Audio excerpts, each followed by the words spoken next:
So what we're going to do is I'm going to introduce the speakers to you, and then I'm going to give a short overview of why we made the video and the context of budget and revenue policy in this country, and then we're going to show the short film, and then we're going to have about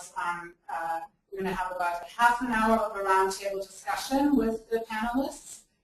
And during that time, we can already field your questions, but there will also be about 10-15 minutes questions and answers at the conclusion of the webinar. So that's the structure, and so without further ado, I would like to introduce the speakers. So as I said, I work for Nesri, and I'm going to be facilitating the discussion. We're then going to have David Kreindler, who is with the Vermont Worker Center. And David has been a long-time leader at the Worker Center. He was part of the coordinating committee of the Worker Center, and also is now part of the policy committee. David, do you just want to say like a couple sentences about the Worker Center? Sure. Thanks, Anya. Thanks for having me. The Vermont Worker Center is an organization dedicated to helping working class people take action on their own behalf on the full range of issues that we face. We generally try to accomplish systemic change by identifying and addressing the root causes of problems. And we try to build power by means of grassroots organizing, education, and leadership development. Thank you, David. And now our second guest is Vincent Villano, and Vincent is an expert in participatory budgeting, and he has been the co-chair of participatory budgeting in New York City. Vincent, do you want to say some more about participatory budgeting? Yes, I came to thank you, Anya. I came into participatory budgeting as a researcher. Had the wonderful opportunity to co-chair the citywide steering committee of the process, the first two historic cycles in New York City, as a project manager, and also help spearhead the advocacy for its expansion from 4 to 8 and then 10 council districts. Thank you, Vincent. So let me give you just a little bit of an overview as to why we made the video, what we think is the problem with public budgets, and those are town or city budgets, as well as state, and of course the federal budget. This is really the current policy context in which I think most of us find ourselves in. You all have some experience of working on issues such as constant budget cuts, year after year, fighting cuts to public services and public programs. I've seen on the list of people who register that there are a lot of organizations that do really, really important work on the ground, making sure that people can meet their fundamental needs despite those budget cuts. But yet these cuts have been with us for many years now, and there's this underlying assumption that our resources are scarce, that we simply don't have enough money to fund all the public programs and services that we need, and there's this flawed assumption that we want to tackle here, among others, and we really want to show that that it is not a matter of resources being scarce, but that it is really that resources are being shared in an inequitable way. I mean, if you think about it, we do live in the world's most prosperous country, and in fact, there's always this data coming out that how rich the 400 richest people actually are in this country. Like last year, for example, 400 richest made more from their stock market gains than the total amount of the federal food, housing, and education budgets combined. And yet, our politicians at all levels talk about austerity and implement austerity or belt-tightening policies that really hurt those who have the least. So that make public programs and public services increasingly inaccessible to people who really need them. And for us as a human rights organization, we call this a human rights crisis. We see growing inequality, we see growing poverty, and people just simply cannot meet their fundamental needs. And this is the situation which we've observed over many years now. And what we find is that it absorbs a lot of the energy of activists and advocates to engage in these struggles, defending services, and just making sure that cuts don't really hurt those vulnerable amongst us.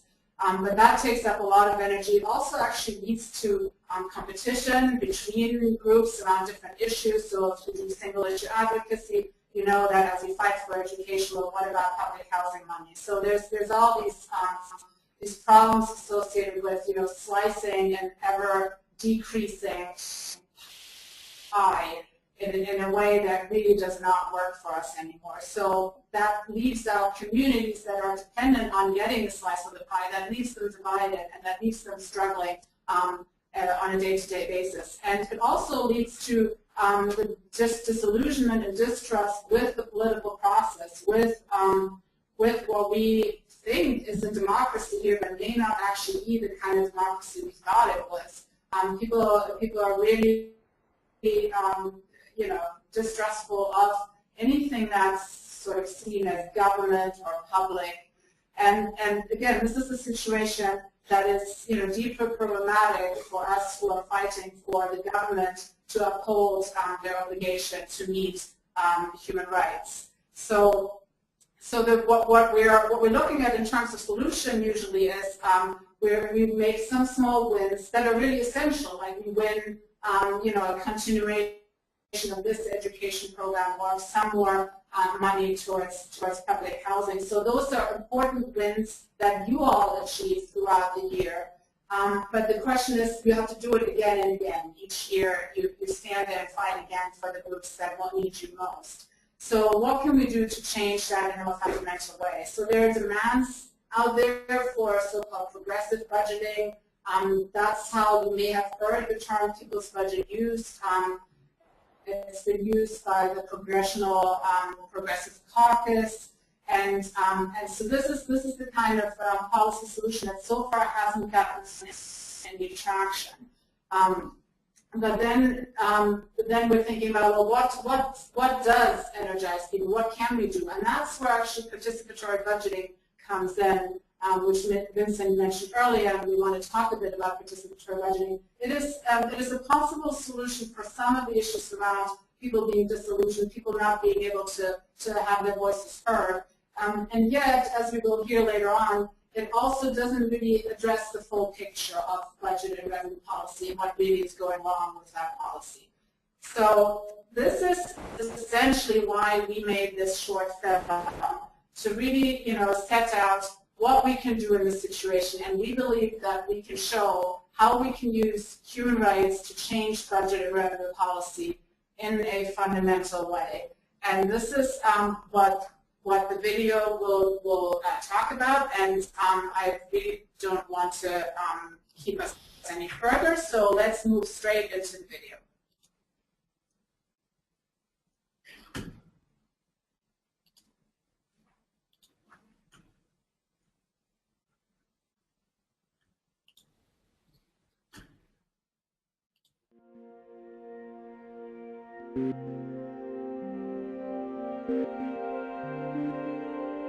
People in our country struggle to meet their fundamental needs. Many of us go without healthy food, adequate housing, healthcare, and education. We can't find jobs that pay a living wage, and we lack secure income. More and more people are being forced into poverty. The gap between people in poverty and people with excessive wealth is growing. Inequality is at an all-time high. Public services are being dismantled, jobs eliminated, and many people are no longer able to have a dignified standard of living. Our federal, state, and city budgets have a lot to do with this. A budget is first and foremost a document that should express the values of the people. Each time we make a budget, we should be clear about the kind of society we want to have and how we want to raise and spend money to make this happen. But that's not how budgets are currently decided. The budget process we have now starts with an estimate of how much income from taxes can be expected in a given year, based on past tax decisions.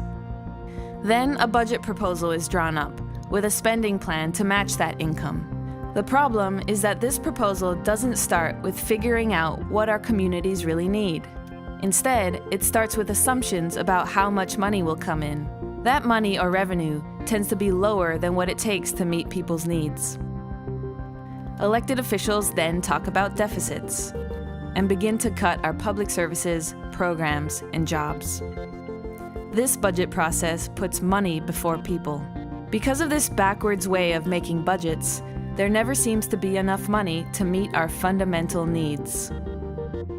We end up defending different programs against cuts, and we compete over spending for healthcare, education, housing, and job creation. This makes us divided rather than united. But all human beings have human rights, which arise from our fundamental needs. We come together as communities and form a government because we can't meet our needs alone, in isolation from each other. Our government has an obligation to help us meet our needs and realize our rights. This means we need a completely new approach to making budgets. We must put people before money. The real purpose of a budget must be to enable all of us to meet our fundamental needs.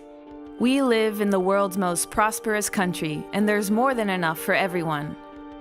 Yet our money and resources are shared in an inequitable way that benefits only a few and denies basic rights to everyone else. Our budget must ensure that we all get what we need and give what we can. This is how it would work. First, we assess people's needs.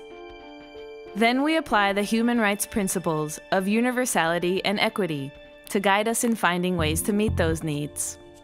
We use markers or indicators to measure progress and to make the budget accountable to us. We engage people throughout the budget process so that everyone can participate in developing goals and priorities for spending and raising money. Everything must be transparent. Once we have a budget proposal based on people's needs, we decide what taxes we should pay to fund this budget, using the same principles of universality and equity. A budget based on human rights, a people's budget, will enable all of us to meet our needs and enjoy our rights. The public services that help us meet our needs will become public goods that belong to all of us.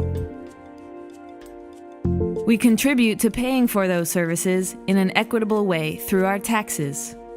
We get what we need and give what we can. We will live in a just world where all people can thrive in healthy communities.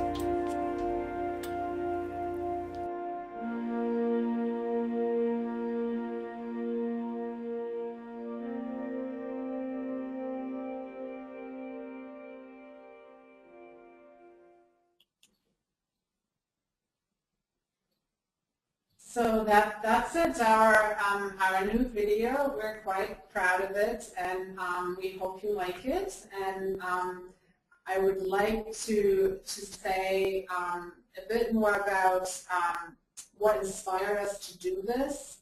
It is really the campaign in Vermont, the People's Budget Campaign, which has been now active for at least 2 years. And Nesri, and particularly I, we're working very closely with our friends at the Vermont Workers Center on this campaign. And it's just been such an inspiring initiative that we thought we wanted to see if we can really explain the idea of budgeting based on human rights that's behind that campaign. And we also feel like we can already share some lessons learned from Vermont with you all, with other people across the country, and that was a big part of what inspired us to make this video.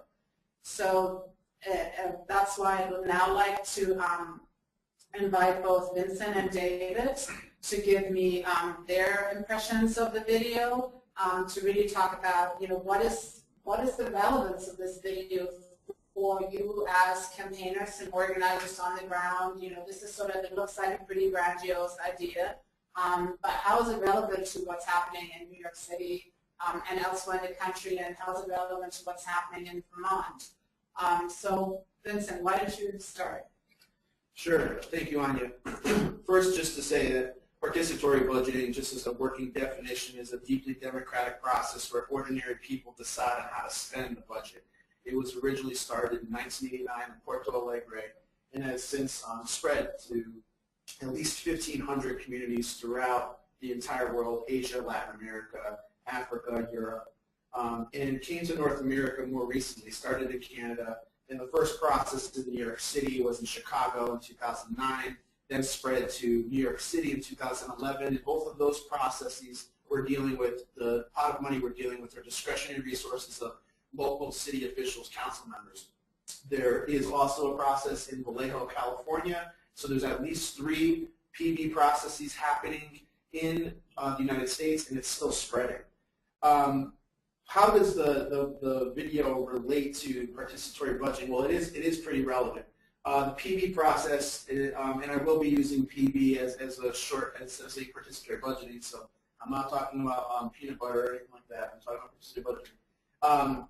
But PB is advances and opens up a process, and so where the video talks about transparency and accountability and participation in particular, participatory budgeting allows people, a whole new layer of people to participate in a budget process that they typically would not have been participating in or are marginalized from in general. And the process in and of itself is infectious. It's a community building process that just allows people to connect in certain ways that they would not have connected otherwise. It's a proactive process, not a reactive process, and that's exactly the kind of process that we need in order to build out the vision that is laid out in that video. Thank you. And can you say just 2 words around how, do you see any relevance for using a human rights frame with this idea of participation, getting people engaged, just in general terms?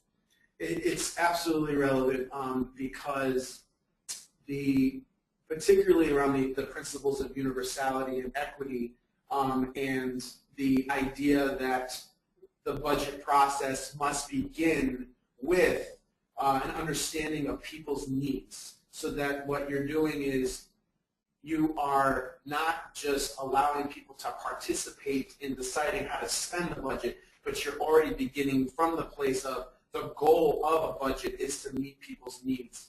So that's the vision, that's what we need to get to, and hopefully participatory budgeting can be a step in that process.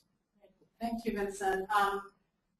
David, would you like to give us some information on the People's Budget Campaign in Vermont and how the video relates to that campaign?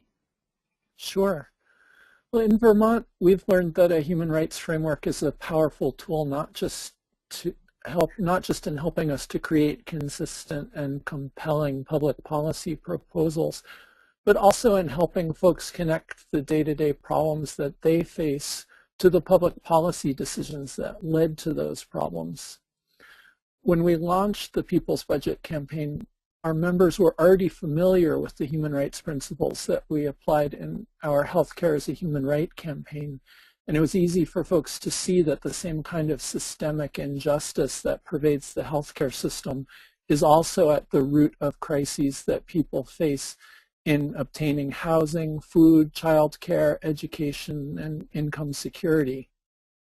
It was pretty clear to us that rather than creating a housing as a human right or education as a human right campaign, we had to address the deeper root causes of the failure of democracy to ensure that people's fundamental needs are met. So the People's Budget Campaign does that by holding government accountable to its obligation to respect, protect, and fulfill all of the rights of every person. One of the great things about this approach is that we no longer accept the kinds of compromise that pit us against each other, as Anya mentioned earlier. Instead, we end up joining together with our allies to demand all of our rights, whether a particular ally is ostensibly focused on working to obtain driver's licenses for undocumented members of our communities, or seeking the right to form a union, or seeking the services that people with disabilities need.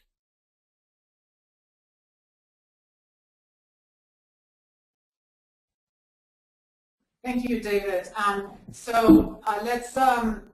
Let's go on to basically some of the fundamental concepts that we talk about in the video and that are really important to what we understand as human rights budgeting and the people's budget. So clearly, first and foremost, there's the idea of human needs giving rise to human rights.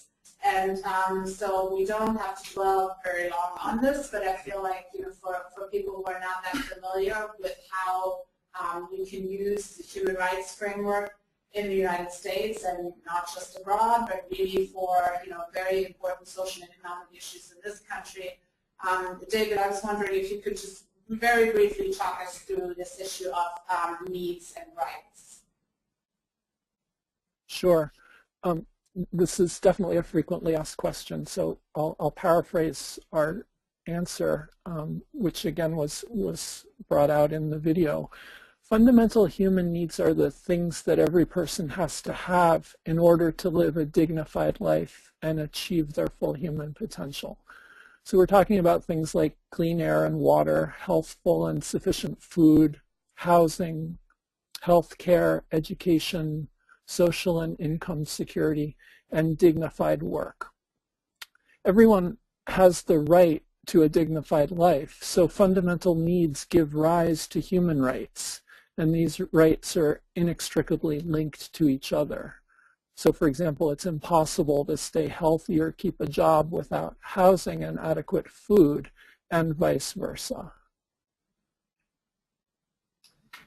Thank you, David. That's pretty much in a nutshell as to how NESRI approaches its work in all areas really, and we feel that this is really essential to budget and revenue policy making as well. So on another sort of fundamental concept and idea, it's as I said in the introduction, that that people are quite distrusting of governments at this point, and really I'm not sure if we all really understand what the purpose of government is at this point, and indeed what the purpose of budgets is. And I think this is part of the notion that we're trying to address here, is we're reclaiming government as an institution that is actually made up of, by, and for the people, and whose purpose is very closely tied to human rights obligations. So again, David, do you want to, because you have done that actual work in Vermont where you interacted with the state government and really, you are seeking to redefine their role. Do you want to briefly talk us through what the purpose of government and the purpose of budget is, especially in the Vermont context? Sure. One of the challenges in this country right now is that democracy tends to focus on of and by, and not so much on for the people. We believe that democratic government is the result of people coming together in communities to satisfy together the needs that none of us can satisfy alone. So the purpose of government in this view is to enable us to satisfy our human rights. So a government's budget is a reflection of the goals and priorities of public policy and ought to embody recognition of government's responsibility to respect, protect, and fulfill the human rights of the people of our communities. In Vermont, one of the very first legislative accomplishments of the People's Budget Campaign was, there it is in the slide, was writing into statute for the first time in our state's history what the purpose of the state budget should be. It's actually pretty amazing to realize that in more than 200 years, nobody had ever before felt the need to say what the purpose of our state's budget was, other than to allow for the operation of the government. But we felt, and continue to feel, that a people's budget must have a foundation in goals and principles. So now Vermont's state budget has a purpose, which is, quote, to address the needs of the people of Vermont in a way that advances human dignity and equity. I think that's a pretty good statement of purpose. By getting the Vermont statutes basically amended. Oops, there we have David. David, are you back? You were kind of lost for a minute. I'm sorry, when did you lose me? You were just starting to talk about what we got into Vermont statute. I'm sorry, not sure what happened, but it is on the slide. I guess what I said was that we felt and continue to feel that a people's budget has to have a foundation in goals and principles. And so now we have that in Vermont, or the beginning of it, and the text is on the slide. The purpose of the state budget is to address the needs of the people of Vermont in a way that advances human dignity and equity.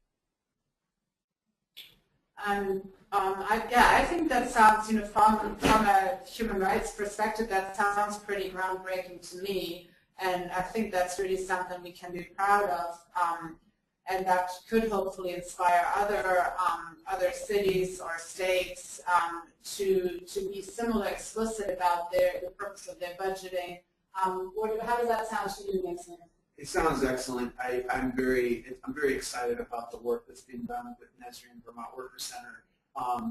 And just to, I think it points directly to a question that Lauren Taylor in Chicago just submitted to us about how do you answer the age-old reactionary critique that says any type of income redistribution is anti-capitalist, anti-free market, and anti-American.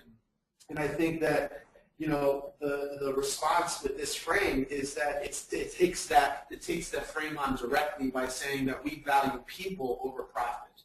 And so it's not about thinking of the anti-free market as a bad thing, but actually asking the question back and saying, well, what has the market done to actually meet people's needs? And if it hasn't met people's needs, then how do we? Because actually the values in the American Constitution and the Bill of Rights point towards what Vermont is doing. So I think I'm very excited about the whole approach to moving forward, and I think Vermont is a trailblazer in helping us realize this vision. Thank you. And can I encourage everybody to submit their questions, and we'll take them whenever there seems to be an appropriate time and space for it. So please keep them coming. So the next issue we want to talk about is directly also related to that question around income distribution. This is, what we look at as how do we share our resources, and our resources are really common resources. They contribute to our lives as building healthy and strong communities, and yet we hear all the time, is there enough money for the programs and services that help people meet their needs? And that's when then elected officials start talking about deficits, and so that at that point we sort of lost the conversation. We give it up to people who end up just cutting more and more of the public goods that are so important to us. David, can you speak a little bit to that? What is it about whether we have enough money or not to meet people's needs? Sure. Well, as you mentioned earlier, there's almost an obscene disparity in wealth in this country and in the world right now. There's plenty of money to go around. The problem is that it's not shared equitably. A deficit, in our way of looking at things, is basically the result of a decision to set tax rates and other government revenue rates that are insufficient to match spending. It's the result of a budget process that doesn't put revenue policy on the table and continually reduces revenue and then expects spending policy to follow from that, which we feel is backwards. It's fostered by this myth of austerity and this myth of scarcity, and the kinds of false analogies like belt tightening, that government budgets should be like family budgets, which is just wrong. If if our government budget actually were like a family budget, what we would do when we sat around the kitchen table would be to tell the children and the grandchildren that they're going to suffer so that one or two of the parents can go on vacation. That is the actual analogy that fits the way things are done. And it shows how much work we'll have to do in just changing the conversation. Vincent, what about meeting people's needs in participatory budgeting? What's the role of, how do people make these decisions as to how to spend money? Isn't that hard? There is really a lot of unmet need.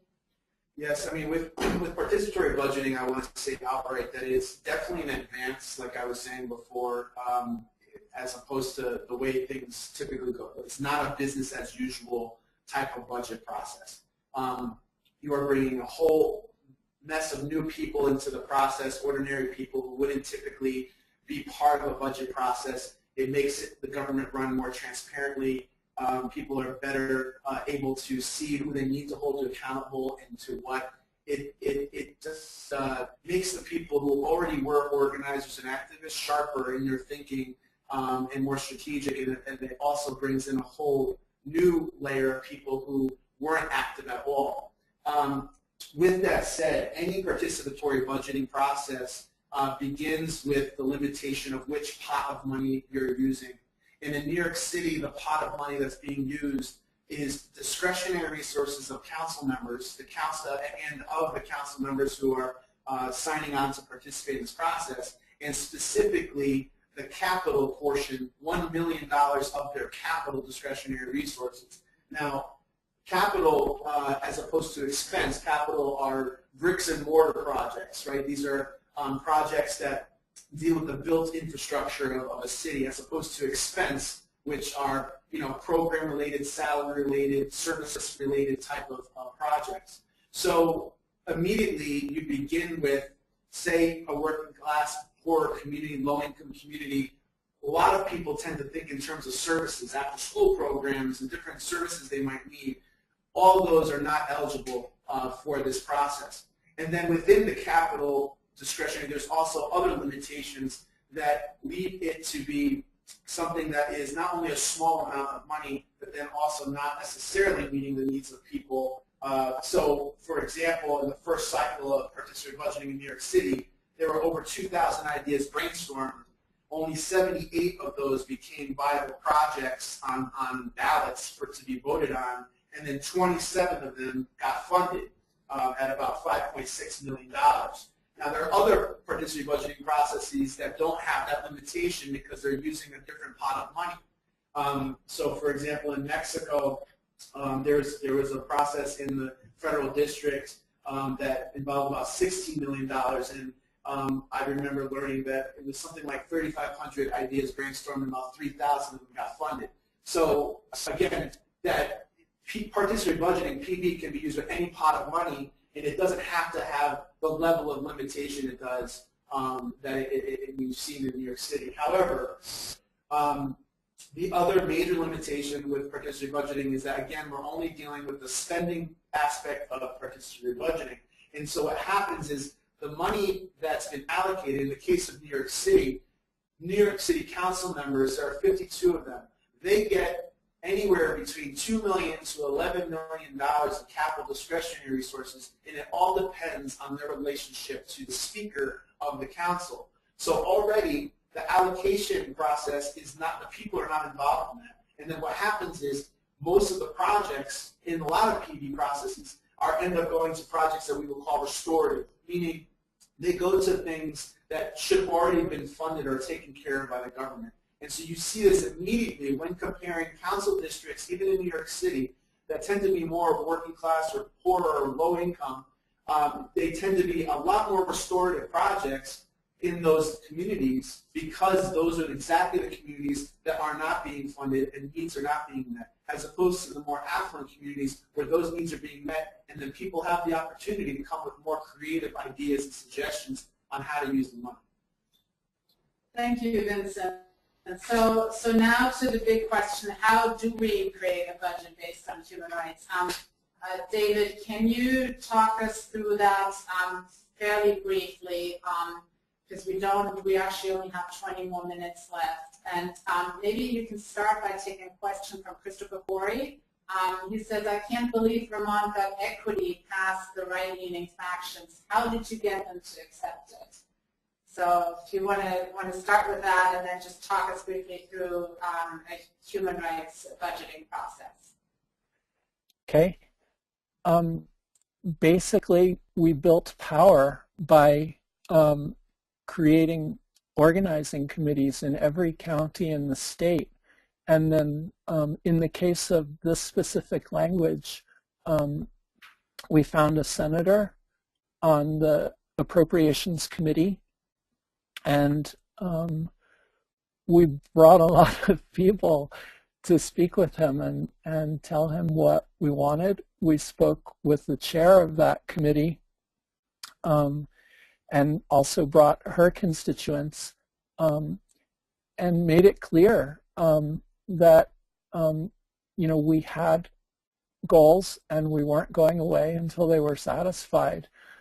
We did have to compromise. We had a much bigger and still have a much bigger agenda than just writing what the purpose of the budget is and a few other things that we accomplished last year. But it was the result of building political power through grassroots organizing and then holding our elected representatives accountable to their constituents. The second part of your question, what does it look like? Well, human rights provide a clear goal and a consistent set of principles that we can use in budgeting. We often tend to say things like the system is broken, but we can't really say that the system is broken if in fact the goal of the system is to concentrate wealth obscenely while ignoring the fundamental human needs of the vast majority of people. After all, the system actually is succeeding at accomplishing that goal. The problem is that it's the wrong goal. Human rights budgeting sets as the goal of our public budgets satisfying the fundamental human needs of every person in our communities, as we mentioned. It also offers us a consistent set of principles to guide the process and allow us to evaluate outcomes. We can get into the details of the human rights principles later if we have time. But when we apply human rights principles to the budget process, we recognize that we have to make significant changes in the way that we develop public budgets. And those changes are on the slide. Basically, we have to begin by assessing needs, since our goal is satisfying needs, and then craft the budget to directly address those needs. To assess needs in our communities, we have to develop meaningful metrics based on our principles. These metrics are also critical to ensuring that we can accurately evaluate outcomes, which is what we mean by accountability. We also need full transparency, and we need a process that engages people in developing goals and priorities in accordance with our principles for the budget. And finally, we need to develop revenue policy as a way of equitably funding our spending policy, not the other way around. That's the one that a lot of people have trouble wrapping their heads around, as we mentioned earlier when we were talking about deficits.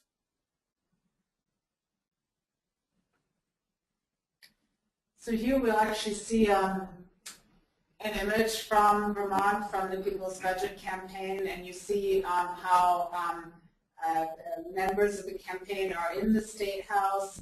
They're holding up signs.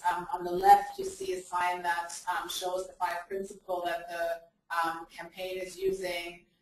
In the middle, you see a sign, a budget is a moral document, which really speaks to what we also have in the film, that the budget shows our values, whether they're current, values around, well, pull yourself up by your own bootstraps, or the values that we see as dominant in our communities, which is, ensuring everybody's well-being and supporting those most disadvantaged. And then on the right-hand side, you see a sign of the language that we showed on an earlier slide that got adopted into the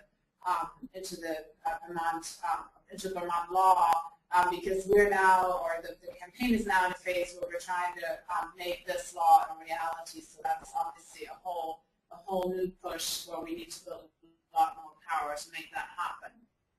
And so here's just another illustration of what the two principles of universality and equity mean from the film. Vincent, do these have any relevance for can they be used in participatory budgeting? Just in a nutshell, what do you think about equity and participatory budgeting? Yes, I mean in New York City, the efforts have already been done to try to bring needs to the forefront as much as possible. Again, we just started this process in New York City. We've only gone through 2 cycles, and we're going in the midst of a 3rd cycle right now. But there's a key part of the meat of the process where people who come to neighborhood assemblies to brainstorm, some of them self-select themselves to act as budget delegates and to get those brainstormed ideas and convert them into viable projects that would go on a ballot to be voted on. And those budget delegates, there are efforts done to ensure that they have all the demographic information that they need of the council district for which they're representing, and also that they talk to and have a sense of what are the needs in the district. So and they're encouraged, of course, to solicit and go and try to meet up with the people who may have not made it to the neighborhood center to brainstorm an idea. So there are ways to kind of build that out. It's just it's still in the infancy of building that out. So I think that there are challenges, but certainly even within the citywide steering committee, there have been discussions about our core principles and how we can build on those ideas. Thank you, Vincent. And if we look at equity as a much broader principle, equity throughout the entire budget process, which includes revenue decisions, we have a slogan in the film that the People's Budget Campaign uses in Vermont. Equity means get what we need, give what we can. David, do you want to say briefly how that's related to revenue policy, how we can implement the principle of equity? Sure. Well, it's related to both spending policy and revenue policy. At a given time, different people have differing needs for public services. Equity means, as the video says, that we all get the services we require to help us meet our fundamental human needs. In the same way, at any given time, different people have differing abilities to contribute to funding public services. And the same goes for businesses, not just individuals. Equitable revenue policy means taxation based on ability to pay. We can get into the nitty-gritty details of tax policy. In fact, our Healthcare is a Human Right campaign did this around healthcare system financing, and much of that reasoning applies to tax policy generally. But it boils down to emphasizing progressive taxation and eliminating regressive taxation. And the concept of ability to pay also has to take into account wealth in addition to income. Rather than go into the weeds of tax policy, which I have a tendency to do, let me sum it up. We probably don't have the time for that at this point. We also have a bunch of new questions come in. So let's move on to the principle of participation, if that's okay, David. Because we had a question come in, and maybe as we look at participation, both you and Vincent can keep that question in mind. It's from Lindsay Falks. So the question is the power of the people's budget and or participatory budgeting, I suppose, is how it engages community members that don't normally have a voice in decision making. Can you speak to why that is important and the methods and resources and challenges of getting them involved? So a question from Lindsay around participation. David, do you want to start us off on just talking about participation in sort of our ideal human rights people's budget process, and then Vincent can speak about the experience in participatory budgeting? Sure.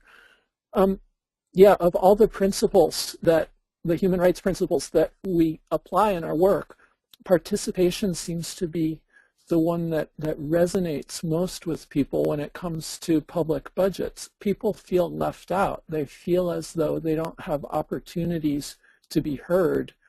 And in Vermont, the process, we mentioned that we needed to change the goals of the state budget, but we still have a process that, even though we got some language written into statute to improve it, begins with basically people working behind closed doors to craft spending policy to match expected revenue policy. There's no opportunity for people to express their needs. There's no explicit measurement of needs. And so among our initial goal, or our next goals in the campaign, is to really institute meaningful participation so that people have a role in every step of the budget development process, from determining goals and setting priorities to holding government accountable. Vincent, what about participation in the current process and in participatory budgeting, just in a nutshell about people's involvement? Sure. Under the current system, where people vote for someone to represent them, and they, in that process, waive their rights, in a sense, to make any decision, economic, social, or otherwise, decisions that actually directly impact their lives. So under this system, at best, what we see for participation, situations where there are public hearings, people who give testimony, maybe people are participating in their local community board or even a tenant association in public housing. All of these participation systems at best are advisory, and so it's very difficult to hold elected or city officials accountable when there are no obligation to take that information and actually implement it in any way. It's just for them to be informed, and as long as they provide space for people's voice to be heard, then that's enough. This, as David said, marginalizes a lot of people who have social, economic, and legal barriers to participation, and the government often does not take a proactive role in involving and making sure people can be involved. Participatory budgeting, on the other hand, as the question from Lindsay already indicates in her introduction, the power of it is that people are going to be involved and participate and have decision-making power over key pieces of the process. So they're brainstorming ideas about how to spend the money. They're actually not only brainstorming the ideas, but then they're also trying to convert those ideas into viable projects. And then everyone gets to vote on what gets funded. And then there are people who volunteer to monitor the implementation of that funded project. So it keeps people involved every step of the way. Now, to get a little bit more to that question, particularly around resources and some of the challenges, depending on where you are doing a PB process, it's going to be different. So in Vallejo, California, you have a citywide process that's completely supported by the city council there, and they are using the revenue raised from sales tax to actually do the process. So they have money in their budget to deal with implementation costs of the process. So that can go towards publicizing and helping the outreach and mobilization that's needed to bring people to the process. In New York City, it's a pilot process that doesn't change any law, it doesn't change the budget process. It adds a new layer to the process that certainly is an advance, but puts us in a situation where we have less resources, public resources, to help implement that process. And that's a challenge. So, but in all these cases of participatory budgeting, we don't know of any case where people actually participate in revenue or tax decisions. Is that correct? Correct. We do not know that. And one other thing I should say is that, again, participatory budgeting, what it does is it opens the door to people who do have those social, economic, and legal barriers to participation. So in New York City, for example, the process is open to people regardless of their immigration or parolee status, and youth are able to vote at 16 and up, and also you only have to be 14 and up to be a budget delegate. So that alone qualitatively changes the landscape and allows you to fight on new ground. So there is an opportunity, at least if the proper organizing and base building is involved, to engage much more people in participatory budgeting.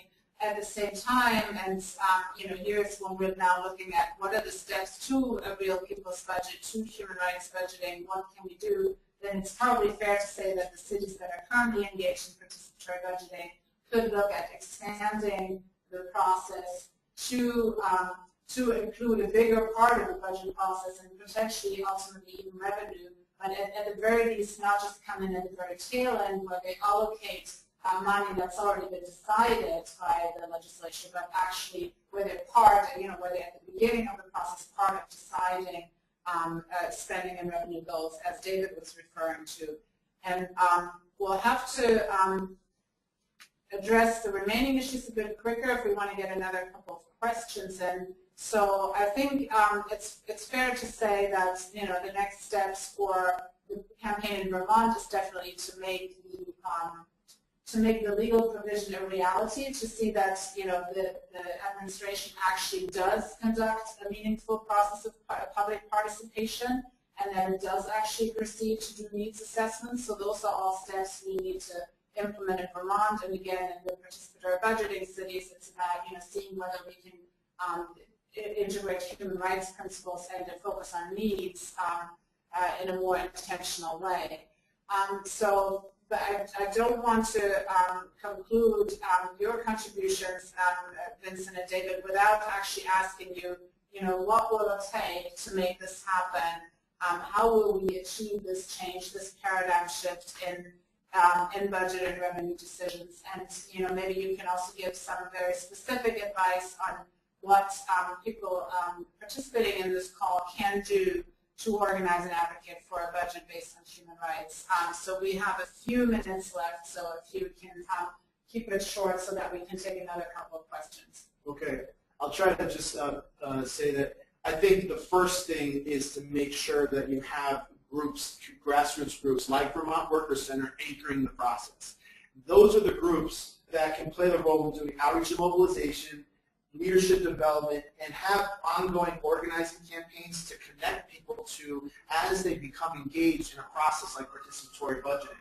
So I think that that's really, really important. If there are resource organizations on this call who have expertise in legal, policy research, or otherwise, strengthen your relationships with the grassroots groups that you already have relationships with, seek relationships with the ones that you don't, and try to have discussions with them, learn more about their campaigns and how the budget connects to them, and see how your expertise can assist these organizations who tend to be underfunded and very, very busy, can help them in actually leading a campaign to implement a budget process or impact the budget process. On the other end, resource organizations also have relationships to elected officials, city officials. If you have relationships with them, educate them about the human rights budgeting frame and about participatory budgeting, and see if you can, from the very beginning, have some impact to create a process like this. Identify the leverage points where it would make the most sense to actually try to implement this process. If you can't begin with the human rights frame, can you begin with PB, and how can you get from PB to human rights? Great, thank you, Vincent. David, any ideas on what it will take to achieve this change? Well, Vincent covered most of it. I mean, ultimately what change demands is power. And for us, that means engaging a lot of people, doing a lot of education, leadership development. And then ultimately, the government budget is the result of decisions made by our elected representatives. So we have to engage them, educate them, and hold them accountable to their constituents. Thank you. And let me take a question now from Heather Pepino in Vermont. She's asking, often there are divisions between the need for work and the need for a healthy environment. Many of our jobs are polluting, for example. How does the people's budget address conflicts between needs such as this? Who would like to have a go at that? I will. Well, go ahead, David. So at the Vermont Workers Center, we're not really big on forming or joining coalitions, but we do encourage allied organizations to utilize human rights framing, and we make explicit efforts to unify our campaigns and initiatives in this way. And we support each other. Basically, we're on the same side, and it's not very hard to recognize that we're on the same side. The root cause of issues and the root cause of issues about how our economy functions and some of the false solutions that are put out there about how to deal with the ecological crisis out there in the environment. And so that division that Heather is talking about is an important one for us to consider. And I think that if we do focus on people's needs, there is a way for us to, there's always a first step for us to get toward in the direction of dealing with how do we have good jobs and how do we reverse or protect ourselves from the ecological crisis. There's no easy way to answer that question other than starting a process from which we are beginning with the needs of people overall and saying, what is the first step? If all these people are employed in this industry, how do we move in the direction of creating jobs that are part of alternatives that deal with the ecological crisis? So it's a long fight, it's a long struggle, very good question. So can I ask David again to come in quickly, because it sounds like you all were able to hear David, and it's just that Esri wasn't able to hear him, which I can assure you does not mean we're not listening to the Workers Center. So let's have another go at calling David on this question. Well, rather than repeat myself, I'll just say that, you know, the Vermont Workers Center began as a workers' rights organization. Now we have, in addition to our other campaigns, a Healthy Environment and Livable Planet campaign, which is unified with all of our other initiatives under an umbrella that we call Put People First, which is essentially human rights framing. Thank you. So we're already a few minutes over. Thank you so much for your patience and for sending us questions. I'd like to make another pitch myself, and the pitch would be for you to share this video, the People's Budget video, which is on our website. It's on the website of the Vermont Workers Center as well. So, you know, I urge you to share it, to talk with folks about it, because one of the first steps that I think we need to take is start changing the conversation about budgets and pushing back on this idea that there's no money to meet people's needs and to fulfill our human rights, because these are our human rights, and government has an obligation to fulfill human rights of all people. So that's really the prime purpose of all policy making. And this is something we need to get across, and we hope that the video and the materials that we have with it will contribute to that. We will be able to share a recording of this webinar, I believe. We have your email addresses, so we can email you with follow-up material. And hopefully this will be useful to you. So thank you all very much for joining us today. It was a pleasure to present our new film, and good luck in your work, and keep up the good fight, and on towards social justice and human rights. Thank you very much.